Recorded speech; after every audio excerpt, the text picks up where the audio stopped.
제가 말씀드릴 거는 챗GPT에 의해 인공지능의 시대라는 건데요. 챗GPT가 지난해 11월에 나왔는데 여러 가지 점에서 사람들을 놀라게 했는데 그 중에 하나가 사용자를 모은 속도입니다. 저 보시면 아시겠지만 그 전까지 인스타그램이 어마어마한 속도로 사람을 모았다 그래서 직원이 14명인가 있을 때 1조가 넘는 돈으로 페이스북에 팔렸잖아요. 근데 지금 보시면 인스타그램 따위 뭐 이런 그래프 거의 일직선으로 올라가지 않습니까?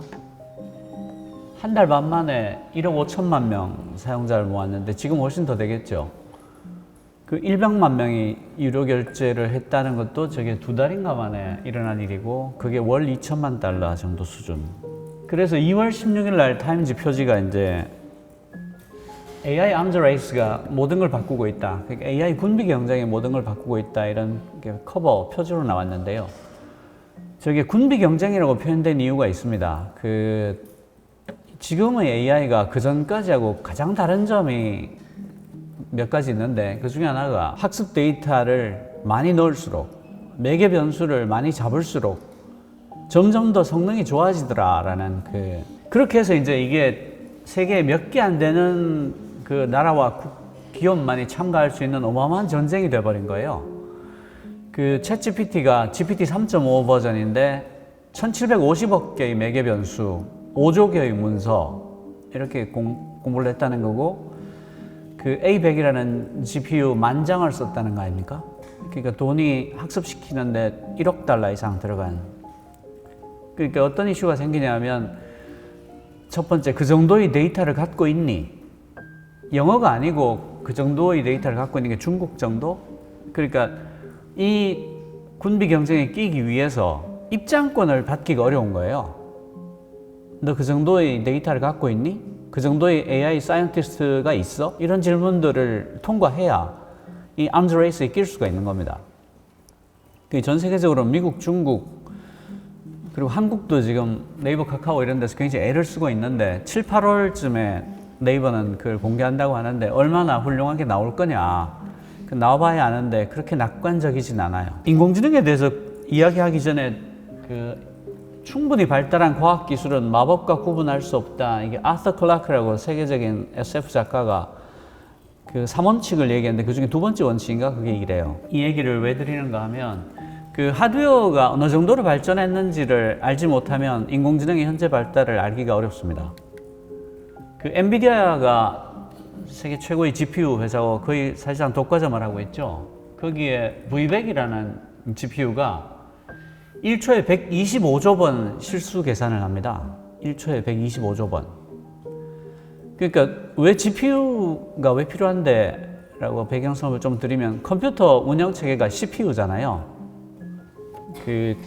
근데 Central Processing Unit인데 얘는 컴퓨터의 모든 작동을 다 관장을 합니다. 그러니까 계산 쪽에서는 계산만 담당하는 GPU보다 느릴 수밖에 없어요. 여러 가지 일을 다 해야 되니까. 근데 계산하는 거에 왜 그래픽이란 말이 붙었냐 하면 게임에서 어떤 한 장면을 그리려면 그 그림을 확대하면 끝에 픽셀이 남지 않습니까? 그 픽셀을 몇 천만 개의 픽셀을 쫙 뿌려놓으면 그게 그림이 된단 말이죠. 몇 천만 개, 억 개. FPS처럼 사격하는 게 되면 장면 전환이 엄청나게 빨라야 될 뿐 아니라 누가 먼저 방아쇠를 당겼냐를 계산을 제대로 해주지 않으면 FPS 게임이 성립이 안 되겠죠. 그러니까 어마어마한 계산을 미친 듯이 빠르게 정확하게 해줘야 이 게임을 할 수가 있는 겁니다. 그래서 GPU가 원래는 게임에 쓰이던 보드였어요.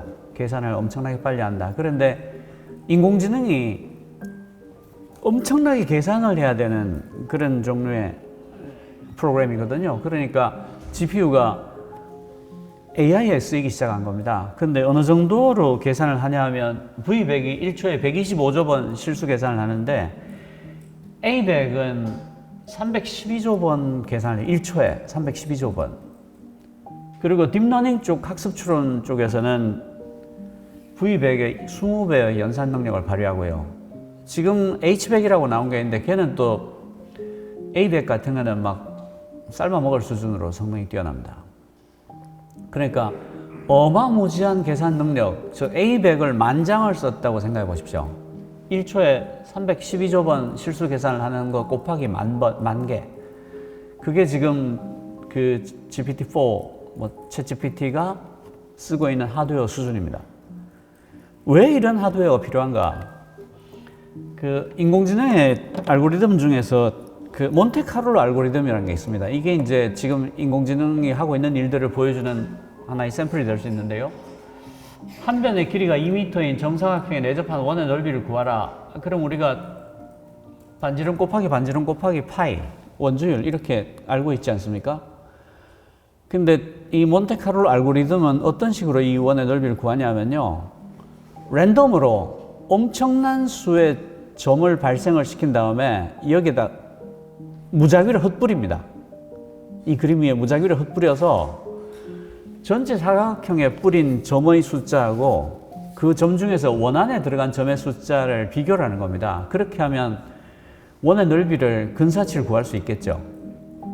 그러니까 100만 개의 점을 난사를 한 다음에 100만 개 중에 저 원 안에 몇 개가 들어갔는데 해서 100만 개 분의 저 원에 들어간 점의 숫자를 나누면 원의 넓이가 나오지 않겠습니까? 그죠?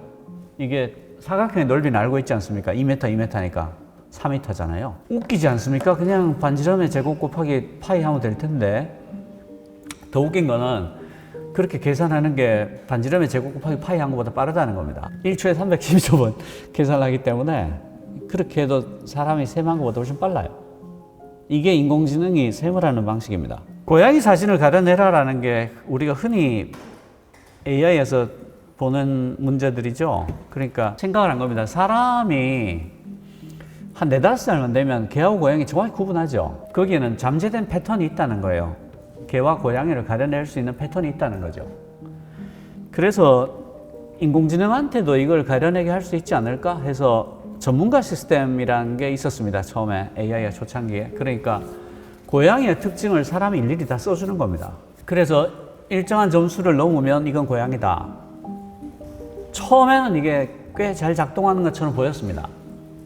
그런데 변수를 많이 넣으면 많이 넣을수록 점수가 도로 낮아지기 시작하는 거예요. 그 예외가 너무 많았던 거죠. 사람 같은 경우에는 산 고양이, 죽은 고양이도 고양이라고 구분할 수 있죠. 사고로 다리가 하나 잘려도 고양이인지 압니다. 귀가 잘려도 고양이인지 알고, 그죠? 근데 그런 종류의 예외들을 다 적어 놓으니까 컴퓨터는 답이 없는 거예요. 점점 점수가 오히려 낮아지기 시작해요. 그래서 이런 방식으로는 분류를 할 수 없다를 증명하는 논문이 나와가지고 그 인공지능의 겨울이 찾아옵니다. 인공지능의 역사를 보면 겨울이 2번 찾아와요. 그러니까 그게 뭐 수학적으로 표현하면 exclusive OR 문제를 풀 수 없다. 그렇게 해서 그게 증명이 돼서 전문가 시스템 파탄이 나고 한 10년 동안 인공지능의 겨울이 오고요. 은닉층을 두면 그 비선형 문제도 풀 수 있다는 게 증명이 돼서 다시 인공지능이 붐이 일었다가 그 당시 하드웨어 한계도 있고 알고리즘의 한계도 있는데 그 은닉층이 굉장히 많아지면 기울기 소실이 일어난다고 해서 또 인공지능의 겨울이 찾아왔어요. 그게 또 한 10년 갑니다. 근데 제프리 힌턴이 이제 딥러닝을 알고리즘을 개발을 해서 발표를 합니다. 이 방식으로 하면 기울기 소실되지 않고 정확하게 찾을 수 있는데 그래서 지금의 인공지능 붐이 그때 시작이 된 겁니다. 그러니까 이런 식입니다. 그 아까 하드웨어가 굉장히 마술적으로 발달했다는 걸 염두에 두고 들으시면 이해가 될 텐데요. 그 전의 방식은 사람이 고양이의 특징을 다 적어 넣어서 비교를 해서 동그라미 X를 친 다음에 이 점수를 합산을 해서 고양이가 사진이 맞는지 아닌지 밝혀내는 방식이었는데 컴퓨터 보고 이 사진들의 차이점들을 네가 그냥 찾아내봐라, 잡아채라 한 거예요. 그 잡아낸 것 하나하나를 다 매개 변수라고 부릅니다. 그러면 매개 변수가 뭐 1000만 개도 되고 뭐 아주 세밀하게 잡아내면 1억 개도 되겠죠. 그렇게 한 다음에 그 매개 변수의 가중평균을 내는 겁니다. 매개 변수의 2천만 개의 가중평균을 낸다. 사람은 죽을 때 깨도 못하죠. 그런데 1초에 312조 번 연산을 하는 컴퓨터는 할 수 있습니다. 1부터 1000만 개의 매개 변수의 점수를 매기기 시작해요. 0.00003, 0.0025, 0.001, 뭐 0, 0, 뭐 이런 식으로 그렇게 해서 그 1000만 개의 매개 변수의 가중평균을 믹스업해서 어느 순간부터 기가 막히게 잘 맞추는 겁니다. 사람보다 더 잘 맞춰요. 근데 문제가 있습니다. 왜 잘 맞추는지를 설명할 수 없어요. 이걸 설명하려면 하나씩 열어가지고 사람이 이걸 하나씩 열어서 이게 0.00025점을 준 이유는 이것 때문이다. 이걸 설명할 수 있으면 왜 잘 맞추는지 설명할 수 있겠죠. 그러니까 밑도 끝도 없는 어마어마한 계산을 계속 하는 겁니다. 일주일도 좋고 한 달도 좋고 그렇게 해서 사람보다도 훨씬 더 정확하게 맞추게 됐는데 문제는 왜 정확하게 맞추는지 설명할 수는 없어요. 이게 현재의 AI입니다. 그래서 잠재적 패턴이 있는 모든 곳에서 AI가 위력을 발휘합니다. 프로그래밍 같은 경우는 노골적인 패턴이 있죠. 인간이 만든 규칙에 따라서 작동하는 것이니까 쉽죠. 패턴을 찾아내기가. 그렇다면 이것은 컴퓨터가 인공지능이 더 잘할 수도 있어요. 저널리즘도 마찬가지입니다. 그 날씨 예보 기사라든가 경기 결과 기사라든가 뭐 주가에 관한 기사라든가 굉장히 뚜렷한 몇 가지 패턴을 갖고 있는 기사들이 굉장히 많습니다. 그런 뚜렷한 패턴을 갖고 있다면 인공지능이 더 잘할 수 있습니다. 챗GPT의 챗은 대화형입니다. 그러니까 데이터 인풋을 대화로 한다는 겁니다. 이 대화가 자연어라는 게 굉장히 중요해요. 사람이 사람에게 말하듯이 입력을 하는 건데요. 이게 인류 역사상 처음으로 생긴 겁니다. G는 generative, 생성하는 인공지능의 뜻입니다. 만들어내는 인공지능.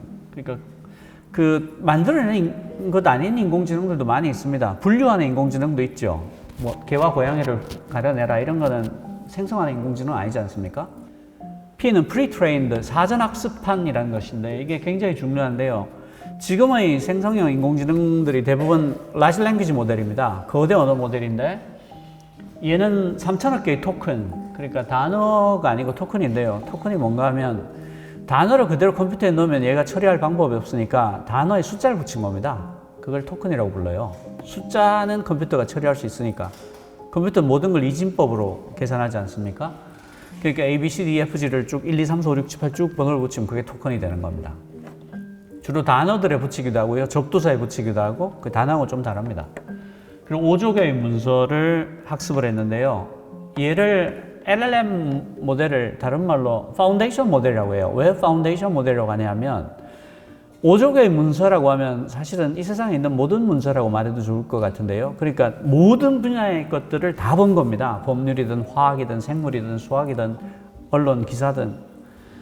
그래서 얘가 어떤 전 분야에 대해서도 별다른 파인 튜닝이 없어도 곧잘 답을 잘 내놓더라 해서 모든 인공지능의 기반이 되는 인공지능이라고 해서 파운데이션 모델이라고 합니다.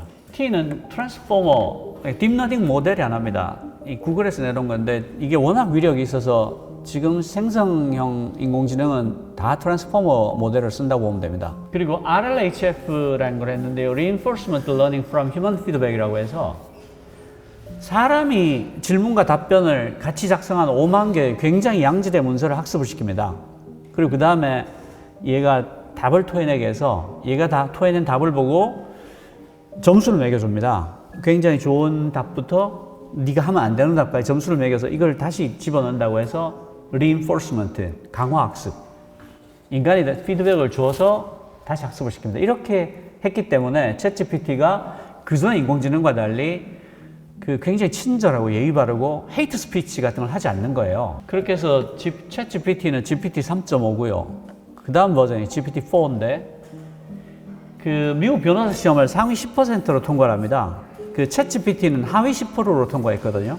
거기다 놀라운 게 다국어를 굉장히 잘 지원해서 챗GPT만 때만 해도 한글로 묻지 말고 영어로 묻는 편이 답이 훨씬 잘 나온다라고 했었거든요. 그런데 GPT-4에서는 GPT-4의 한글이 챗GPT의 영어보다도 퀄리티가 더 높아졌습니다. 그러니까 어지간하면 그냥 한글로 물어도 챗GPT 때보다 답이 더 좋게 나온다는 거죠. 얘가 정말 놀라운 점이 멀티모달이 됐다는 겁니다. 챗GPT만 해도 텍스트 온리였는데 얘는 이제 멀티모달, 그러니까 여러 개의 모드, 시각까지 같이 갖게 된 거죠. 그런데 이걸 다 믿을 수는 없습니다. 이거는 그 오픈 AI여서 GPT-4에 대해서는 데이터를 다 공개하지 않았어요. 그러니까 자기들이 해보니까 좋더라 라고 발표한 내용입니다. 그러니까 가장 좋은 결과를 발표했을 가능성이 꽤 있습니다. 액면 그대로 다 받아들일 수는 없지만 이런 결과가 있었다 이렇게 생각하시면 되는데요. 얘가 지능을 갖고 있는 게 아닌가라는 근본적인 질문들을 해볼 수 있다라고 오픈 AI하고 마이크로소프트가 주장을 하는 거예요. 그 근거로 하나가 이겁니다. 그러니까 이게 왜 웃긴 데를 설명한다는 거예요. 그게 너무 놀라운 점이죠. 그 타이핑을 해서 넣어준 게 아니고요. 이 사진을 준 겁니다. 그러니까 얘가 OCR도 지가 알아서 했다는 겁니다. 그림에 있는 글자를 읽을 줄 안다는 거죠. 근데 아까 제가 트랜스포머가 주어진 문장들을 읽고 그 다음에 올 단어를 예측하는 거라고 그랬죠. 그러니까 트랜스포머는 이 문장을 다음에 올 가장 근사한, 가장 그럴 법한 단어를 예측하는 걸 학습한 애입니다. 무슨 뜻인가 하면 true or false를 토해내도록 학습한 게 아니라는 거예요. 그래서 필연적으로 이 모델에서는 hallucination이 나오게 됩니다. hallucination이 뭐냐면 환각 뭐 이런 건데 거짓말을 한다는 거예요. 모차르트가 첼로 협주곡을 작곡한 적이 있냐라고 물으니까 얘가 퀘헬 넘버까지 붙여서 5개의 곡을 토해냈어요. 근데 모차르트의 첼로 협주곡은 없거든요. 혹시 작곡한 적이 있는지는 몰라도 남아있는 게 없습니다. 근데 이 자식이 퀘헬 넘버까지 붙여서 너무 멀쩡하게 답을 5개 토해내니까 제가 이걸 강연에 쓰려면 확인을 해야 되지 않습니까? 확인하는데 20분 넘게 걸렸어요. 굉장히 무서운 놈입니다. 그리고 API라는 개념에 대해서 꼭 이해를 해야 됩니다. API가 뭐냐면 Application Programming Interface라고 해서 소프트웨어 간에 주고받는 규약이에요. 그러니까 내가 정한 이런 포맷으로 API로 요청을 하면 네가 원하는 데이터를 주거나 혹은 네가 원하는 행동을 하겠다라는 약속이에요. 그러니까 이게 API를 공개를 했는데 그럼 어떤 일이 생기냐면 마이크로소프트 워드로 문서 작성을 하다가 뭐 궁금한 게 생겼어요. 그러면 다시 브라우저를 열어서 챗GPT를 찾은 다음에 거기서 질문을 할 필요 없이 워드에서 그냥 질문을 하면 답이 나온다는 겁니다. 이게 API입니다. 더 무서운 거는 플러그인일 수도 있습니다. 플러그인은 뭐냐 하면 챗GPT가 외부 프로그램을 불러다 쓸 수 있게 하는 거예요. 얘가 알아서 플러그인을 다 불러와서 쓸 수 있게 되면 어떤 일이 생기냐면 다른 어디 갈 필요 없이 얘한테 사람의 말로 시키면 모든 게 다 되는 세상이 될 수가 있다는 겁니다. 세상의 모든 서비스가 챗GPT의 우주 안에 갇히게 되는 그런 일이 생기게 되죠. 아이폰을 처음 내놨을 때 유명한 캐치프레이즈가 There's an app for that입니다. 네가 무엇을 원하는지 그것을 해주는 앱이 있어. 그게 아이폰 초창기에 유명했던 캐치프레이즈거든요. 근데 There's an AI for that이라는 사이트가 나왔어요. 온갖 종류의 분야에서 일을 해주는 AI를 보여주는 그런. 문제는 그게 아니고, 그리고 얼마 있다가 스탠포드 대학에서 라마 기반의 알파카라는 인공지능을 또 내놓습니다. 아주 작은 형태죠. 얘는 학습을 시키는데 클라우드에서 3시간, 돈으로 좀 $100도 안 든다 하는 걸 내놨는데요. 이렇게 돼버리면 이게 벌써 토론토에서, 그러니까 암흑의 인터넷에서 다 돌고 있습니다. 그러니까 세상의 모든 악당들이 인공지능을 하나씩 갖게 된 거죠. 컨텐트 팜들이 이제는 땀 한 방울 안 흘리고 10,000개, 20,000개, 10만 개의 컨텐트를 아주 그럴듯하게 막 생성할 수 있게 된 겁니다. 그러니까 지금 키워드가 이런 게 뜨고 있다. 그럼 그걸 키워드를 얘한테 주고 너 이거 컨텐트를 생산해라 하면 굉장히 그럴 법한 컨텐트들을 10,000개든 10만 개든 막 미친 듯이 생산할 수 있게 됐다는 거예요. 그렇게 해서 블로그를 한 10만 개 만들어서 올려버리면 어떤 일이 생기겠습니까? 그렇게 되면 검색 엔진 입장에서는 뭐가 오리지널인지 알 방법이 없어지는 거예요. 거기다가 가짜 정보를 미친 듯이 생산할 수 있겠죠. 누가 나쁘다, 뭐 누가 했던 어떤 정책이 뭐가 나쁜지를 알려줘. 이러면 그게 나쁜 점을 10,000개든 20,000개든 10만 개든 생산할 수 있으니까 그걸 카카오톡으로 전국에 있는 모든 노인들은 다 보시고 던지는데 1, 2초면 되지 않겠습니까? 그리고 웹포럼하고 피어 리뷰 사이트들이 붕괴되는 것도 순식간이죠. 그냥 여기에 대한 전문가적인 견해를 하나 생산해줘 해가지고 그걸 막 덮어버리기 시작하면 네이버 지식인 같은 게 망하는 게 한 5초도 안 걸릴 겁니다. 얀 느쿤이다, 제프 힌턴이다, 스튜어트 러셀이다는 세계적인 인공지능 학자들이 우려를 공개적으로 표하기 시작했습니다. 이건 아니다. 최소한 배포에 대해서는 규율이 필요한 것 아니냐. 국제적인 합의를 하자라고 요구를 하기 시작했습니다. 인공지능이 그린 그림들을 학습 데이터로 쓰기 시작하니까 그림의 퀄리티가 떨어지기 시작하더라는 거예요. 근데 이건 어떻게 보면 당연한 게 이 생성형 인공지능이 하는 일은 approximate한 결과를 내놓는 겁니다. 가장 가까워 보이는 어떤 걸 내놓는 거거든요. 그러니까 오리지널이 아닌 거예요. 컴퓨터가 학습한 결과에 따라 굉장히 비슷해 보이는 어떤 걸 내놓는 거지. 지난 2월에 일어난 일인데 가디언지에서 낸 기사입니다. 저 그래프가 표절 작품이 응모된 건수입니다. 챗 GPT가 나오고 나서 표절 작품이 무지막지하게 올라간 걸 보실 수 있죠. 그러니까 기존 작품들을 챗 GPT한테 던져주고 이거 비슷한 걸 작품을 써줘 이런 겁니다. 근데 GPT가 생성한 작품을 구분해보라고 했을 때 구분할 수 있는 비율이 24%인가 29%밖에 안 됐어요. 그러니까 잡아낼 수 없어요. 자동으로. 그러니까 오리지널이 실종하는 겁니다. 챗 GPT를 써보시면 답이 나올 겁니다. 그 답들을 확인하기 위해서 다시 검색을 해보신 경우가 몇 번이나 되십니까? 대부분은 검색을 하지 않죠. 그 답을 보는 데서 끝납니다. 근데 그 답들이란 게 인터넷에 올라와 있는 5조 개의 문서를 학습해서 그걸 섞어서 내놓은 답이란 말이죠. 그러니까 어떤 원본이 있다는 거예요. 그렇지만 아무도 원본을 찾아가지 않죠. 이게 인공지능은 기본적으로 자연 독점적인 성격을 갖고 있습니다. 어마어마한 데이터와 어마어마한 컴퓨팅 파워와 어마어마한 매개 변수 크기 이게 있어야 되거든요. 그러니까 기본적으로 그런 어마어마한 걸 갖고 있지 않으면 입장할 수가 없습니다. 기본적으로 자연 독점적인 성격을 갖고 있어요. 어떤 왜곡된 내용과 편견이 들어가 있는지 알 수가 없어요. 거기에는 거지 같은 내용들도 엄청나게 많을 거 아닙니까? 그러니까 편견이 들어가는 거죠. 거기다가 이게 굉장히 중요한 건데요. 온라인에서 언어적 영향력이 적은 국가와 민족의 언어와 규범을 포착하지 못한다. 그러니까 언어에는 언어만 있는 게 아닙니다. 지식만 들어있는 게 아니라 그 사회의 문화, 그 사회의 관습들, 그 사회의 역사가 같이 들어가 있는 거죠. 그러니까 한글로 된 모든 문서에는 한국이 갖고 있는 문화가 거기 들어가 있는 겁니다. 그런데 라틴계 문자들, 영어권 다큐멘터들이 압도적으로 많이 들어가 있는 인공지능이 세상을 지배하게 된다면 소수 언어들, 소수 문화들이 다리미로 다린 것처럼 납작해져 버릴 가능성이 있는 거죠. 그러니까 가장 부유한 국가와 커뮤니티의 문화와 관행을 반영해서 동질화돼 버릴 가능성이 큰 겁니다. 네요. 얘는 자기가 학습한 것대로 답을 하는 물건이잖아요. 그러니까 데이터가 오염되어 있다면 답이 오염될 수밖에 없습니다. 그 이미지넷이라고 대표적인 딥러닝 학습 데이터가 있어요. 세상의 모든 그 이미지 생성 인공지능들이 다 이미지넷을 씁니다. 오픈소스예요. 그러니까 공짜로 공개되어 있으니까 사람들이 이걸 쓰는 거죠. 근데 여기에 인간 카테고리에 들어가면 사람 사진 밑에 저런 게 붙어 있습니다. 재소자, 낙오자, 실패자, 위선자, 루저, 우울증 환자, 허영주머니, 이류인간. 이게 무슨 뜻인가 하면 사람의 얼굴을 보면 그 사람이 이류인간이라는 걸 알 수가 있다는 겁니다. 지독한 편견이죠.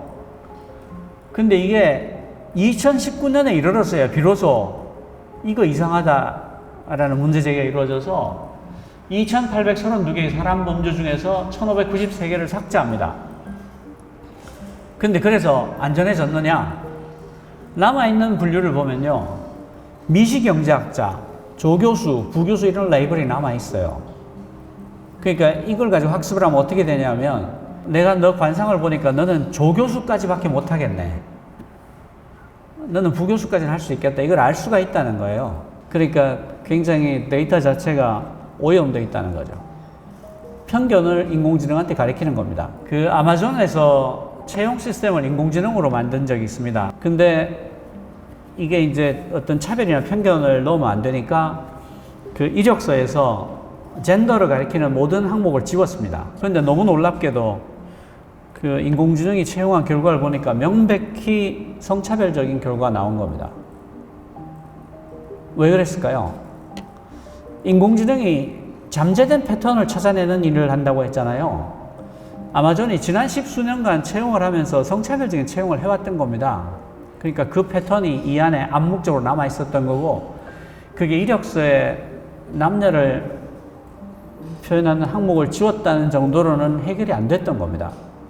얘는 어디까지나 지금까지의 해왔던 패턴들을 알아내서 그대로 해주는 거니까요.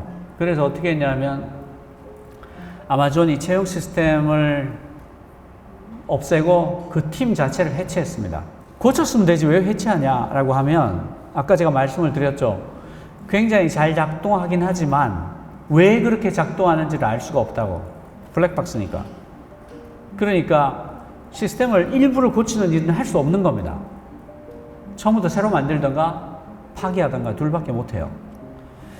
그러니까 유럽연합 같은 경우에는 사람에 대한 평가를 할 때는 인공지능을 쓸 수 없다라고 아예 규정을 만들었어요. 그러니까 그런 사람에 대한 어떤 평가를 할 때는 반드시 왜 그렇게 평가했는지를 100% 설명할 수 있어야 된다. 이게 규정입니다. 그리고 지적재산권과 프라이버시 침해가 일어납니다. 잊혀질 권리에 대해서 얘기를 많이 했지 않습니까? 생성형 인공지능의 시대가 되면 잊혀질 권리가 영원히 사라진다는 겁니다. 왜냐하면 내가 인터넷에 남긴 어떤 흔적이든 얘는 다 학습을 한 다음이거든요. 학습을 하긴 했는데 어느 구석에 어떻게 박혀 있는지를 알 방법이 없으니까 지울 수도 없는 거죠. 그리고 리터러시에 따른 격차도 어마어마하게 확대될 수밖에 없습니다. 그러니까 1차 대전이 그 전까지의 전쟁하고 비교하면 유례없이 많은 사람들이 죽었거든요. 1000만 명이 넘게 죽었는데 그 이유가 인류가 기관단총이라는 걸 전쟁에 처음 써본 겁니다. 기관단총을 어떻게 대처해야 될지 모르니까 그냥 참호를 밑도 끝도 없이 파놓은 거예요. 그러다가 돌격명령이 내리면 그대로 달려가다가 1000만 명이 넘게 죽은 겁니다. 사람을 죽일 수 있는 레버러지가 총칼, 머스킷 장총에 비해서 어마무지하게 커졌는데 그걸 적응을 못한 건데요. 이 생성형 인공지능은 집집마다 핵폭탄을 하나씩 주는 것과 비슷한 그 정도의 레버리지를 주는 겁니다. 그러니까 디지털 리터러시가 있는 사람과 없는 사람의 격차가 어마무지하게 확대된 것 이상으로 AI 리터러시가 있는 사람과 없는 사람의 격차를 끔찍하게 벌려놓을 수밖에 없는 거다. 근데 우리가 생각해 볼 게, 우리가 몸에 대한 실험은 굉장히 엄격하게 규제합니다. 근데 정신에 대한 실험에 대해서 우리가 어떤 규율을 갖고 있느냐. 지금 인공지능이 어떤 규율도 없이 세상에 쏟아져 나오고 있지 않습니까? 근데 사실은 인류가 인간의 정신에 대한 실험에서 이미 한번 크게 실패를 했습니다. 소셜미디어에서 우리가 한번 굉장히 큰 실패를 했는데요. 2007년도에서 2015년 사이에 미국의 15세에서 19세 사이 어린 소녀들의 자살률이 2배로 늘었다는 것을 발견합니다. 그래서 CDC에서 소셜미디어가 영향을 미친 것 같다라는 결론을 내요. 여러 가지의 소셜미디어들이 청소년들의 아직 자아가 제대로 형성되지 않은 청소년들의 심리 상태에 굉장히 영향을 미치지만 그 중에서도 인스타그램이 특별히 심각하더라라는 걸 밝혀낸 거예요. 내부 조사에서. 추천 알고리즘 있지 않습니까? 이게 버블 필터에 명백히 걸리게 만드는 거죠. 그러니까 얘들이 포토샵이 아니고는 도저히 불가능해 보이는 몸매를 하고 있는 어떤 여자의 사진을 몇 장만 보기만 하면 계속해서 그런 사진들을 추천을 해주는 거죠. 그러니까 그 루프에 빠져서 헤어나가지를 못하는 거죠.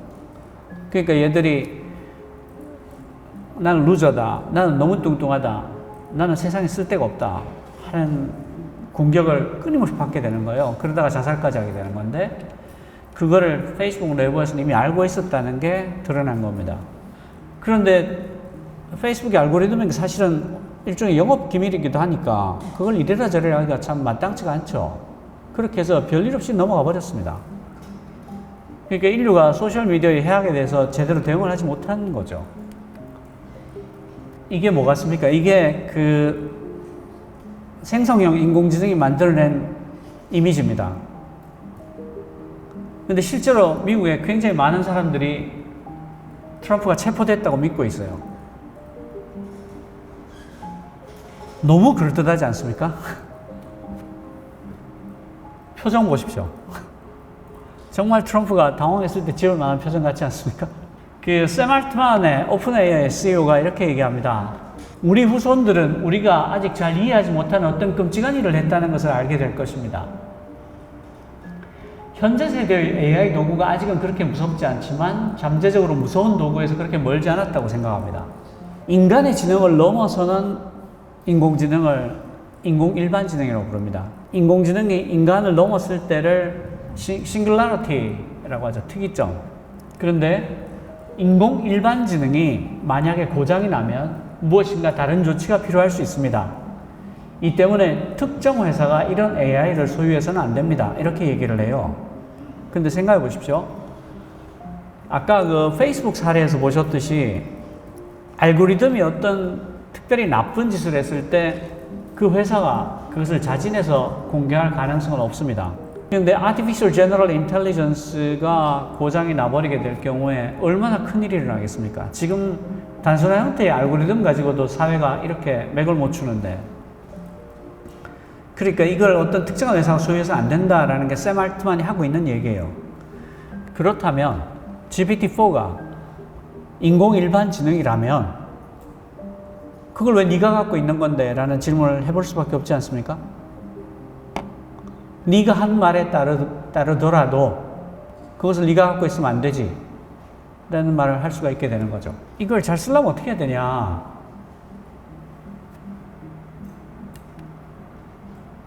그 프롬프트라는 게 이제 인공지능에 집어넣는 자연어 문장을 얘기합니다. 이런 걸 해줘, 저런 걸 해줘라는 것을 프롬프트라고 하죠. 그 프롬프트 엔지니어를 구한다는 공고문들이 이렇게 뜨는데요. 물론 이제 고급 인력을 말합니다. 연봉이 최대 한 4억 정도까지 준다는 겁니다. 최고의 프롬프트 엔지니어한테. 얘가 프롬프트를 잘 쓰면 확실히 다른 답을 내놓습니다. 그러니까 왼쪽 오른쪽을 비교해 보면요. 첫 번째 질문에 대해서는 틀린 답을 내놓는데요. 두 번째 질문에 프롬프트에 Let's think by step 이란 말을 딱 붙이니까 그 순간 얘가 단계적으로 추론을 해서 올바른 답을 내놓습니다. 그러니까 프롬프트를 어떻게 넣느냐에 따라서 다른 답이 나온다라는 뜻이에요. 그래서 어떤 프롬프트들이 유용한데 하고 조사한 논문이 있습니다. 그 차근차근 생각해 봅시다. 먼저 이것부터 해주세요. 논리적으로 생각해 봅시다. 이런 식으로 그 프롬프트들의 이런 것들을 갖다 붙이니까 답이 확실히 좋아지더라 라는 걸 밝힌 논문이에요. 그 프롬프트를 잘 쓰는 법은 그렇습니다. 구체적으로 설명을 할 때, 구체적으로 질문할 때 답이 잘 나옵니다.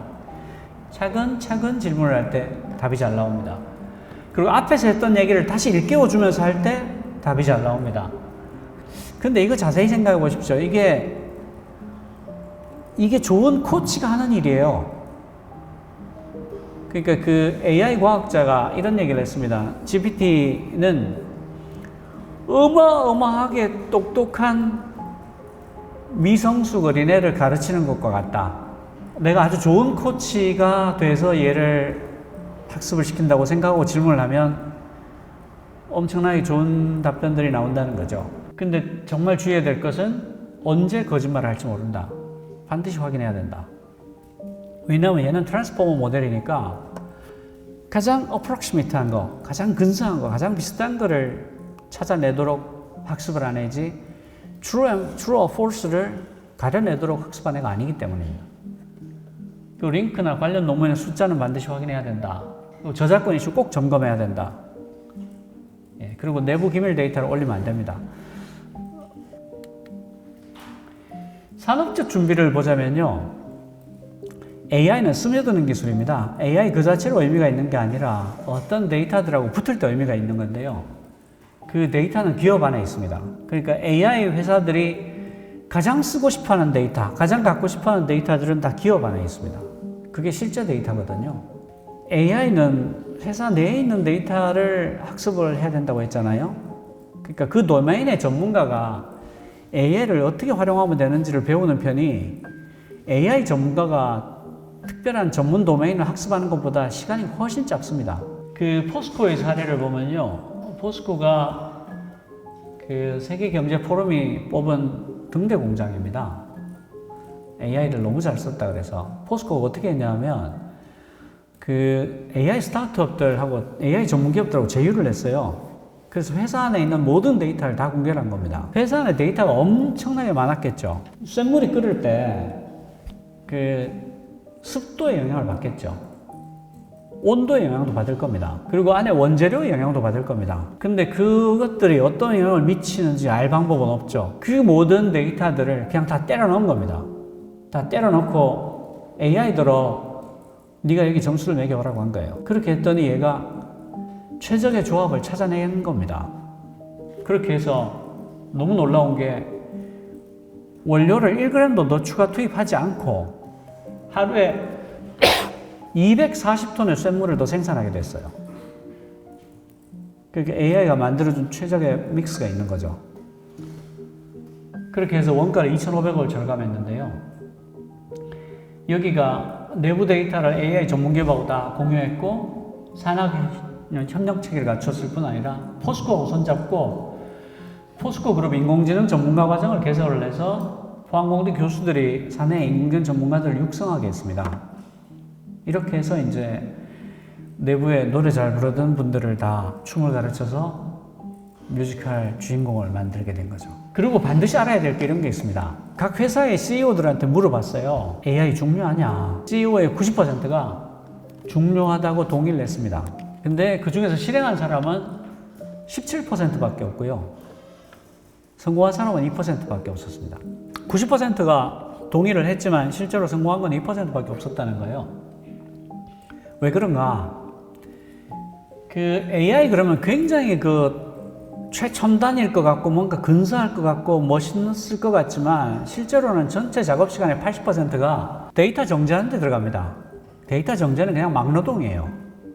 그러니까 회사 안에 데이터들이 굉장히 많이 쌓여 있다고 하지만 실제로는 노이즈하고 섞여 있거든요. 바로 쓸 수 있는 데이터는 별로 없습니다. 데이터 노이즈 신호비를 극적으로 줄이는 일을 하기 위해서는 엄청난 막노동을 해야 됩니다. 그게 전체 작업 시간의 80%예요. 그리고 문제를 아주 제대로 정의를 해야 됩니다. 내가 풀고 싶은 문제가 뭔데 이게 정의가 잘 돼 있지 않으면 야, 그 기술 그렇게 좋다는데 한번 써보지 뭐 이렇게 해서 성공하지 못합니다.